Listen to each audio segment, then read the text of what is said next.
Hi there guys, I'm Nikhil from Greedy Tech and this is the tech news of the day. Now the first news is from iQOO. iQOO has finally launched the iQOO 11 5G in India and it looks pretty similar to the iQOO 90, except for some changes. Anyway, these are the complete specifications of the phone.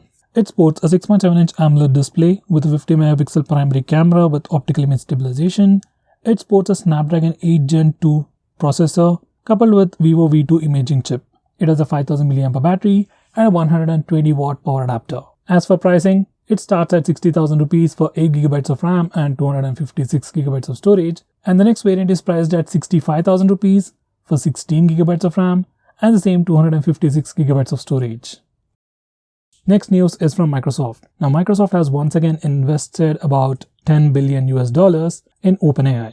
Besides that, Microsoft is also planning to integrate features from OpenAI's GPT to features like Microsoft Word, PowerPoint and Excel. You might get better predictions and even complete computations as well. So look forward for that. Next news is from OnePlus. OnePlus Nord 3's testing has started in India and this phone is going to launch somewhere in June. Now these are the specifications. It's going to sport a 6.7-inch Full HD Plus AMOLED display with 120Hz screen refresh rate. As for performance, it comes with a Dimensity 8100 SoC with up to 12GB of RAM. It's going to sport a 4500 mAh battery and come with a 150 watt fast charger. Next news is once again from OnePlus. OnePlus Nord CE2 Lite is going to get the Android 13 update with Oxygen OS 13. Firstly, they'll be rolling out this particular update in India for people who have registered for the open beta program. After that, it will be available for everyone. My suggestion, wait for the stable update. Next news is from Apple. Now initially, Apple has been planning to launch the new iPhone SE phone with the in-house chipset with 5G, of course. According to the latest rumors, iPhone has completely stopped the production of the latest iPhone SE, which was supposed to launch in 2024. As for the reason, Apple seems to be concerned about the performance of their chips in comparison to the Qualcomm chips. So we might not see iPhones with in-house chips at all, or else we might see the SE phone with Qualcomm chipsets.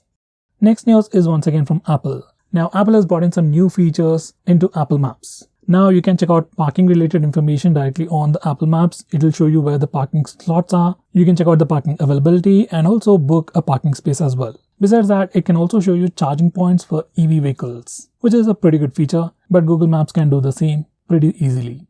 Next news is from Samsung. Now the Samsung Galaxy S20 series will be receiving the Android 13 update that is based on One UI 5 pretty soon. It's right now in the internal testing phase and it's available for beta people. So in a month or two, you might be able to get official updates. Next news is from Noise. Now this is a company in India which has launched a brand new watch called the Noise Fit Twist with a circular dial and a 1.38-inch TFT display with 550 nits of brightness. And its most highlighting feature is the Bluetooth calling feature. And it's priced at 2000 rupees and you can get it on Amazon. Next news is once again from Apple. According to Foxconn, Apple has started the trial production of the iPhone 15s in India and China. India is slightly behind China, but anyway, they've started the trial production, so by the time it gets launched, they'll be ironing out all the flaws in terms of design and software as well. Next news is from Xiaomi. Xiaomi 13 Lite has appeared on the Google Play console. So basically, we got some rough specifications of this phone, and these are the specifications. It's going to sport a 1080p display with Full HD Plus resolution, and it has a Snapdragon 7 Gen 1 chip, which is pretty good, with 8GB of RAM, and right now it's running Android 12 right out of the box.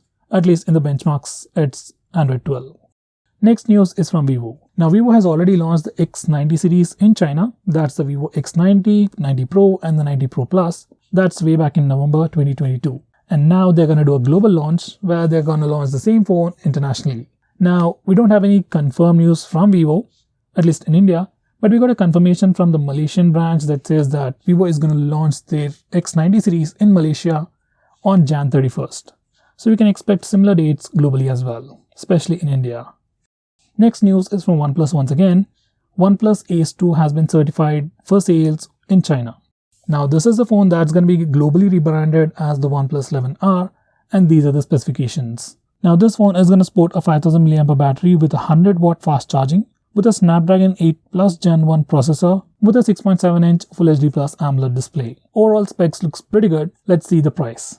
Next news is from Samsung India. So Samsung Galaxy's official website in India has officially teased about a brand new phone that's going to be launched on January 18th. So here's the teaser. It just says about 120Hz screen refresh rate, and it's available in 3 colors: awesome black, awesome burgundy, and awesome green. According to the leaks, it should be the Samsung Galaxy A54.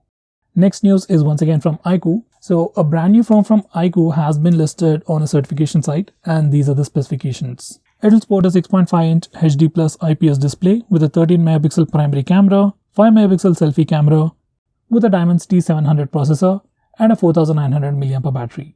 Now this phone is expected to be the iQOO U1, and if it's launched in India, it should be priced around 10,000 rupees, and then it would definitely be one of the best phones in the price segment. Next news is from Oppo. Now Oppo has already launched the Oppo Reno 9 series in China, and there have already been rumors about the Oppo Reno 10 series, and right now Oppo is planning to launch Oppo Reno 80 series in India. It's going to be available in 2 variants, 4G and 5G, and these are the specifications for the 5G version. It's going to sport a 6.67-inch AMOLED panel with curved display, 120Hz screen refresh rate, a 4800 mAh battery with 67-watt fast charging. It has a 108-megapixel primary camera and a Snapdragon 695 chip for the 5G variant. As for the Oppo Reno 80 4G variant, it's going to sport the MediaTek Helio G99 processor.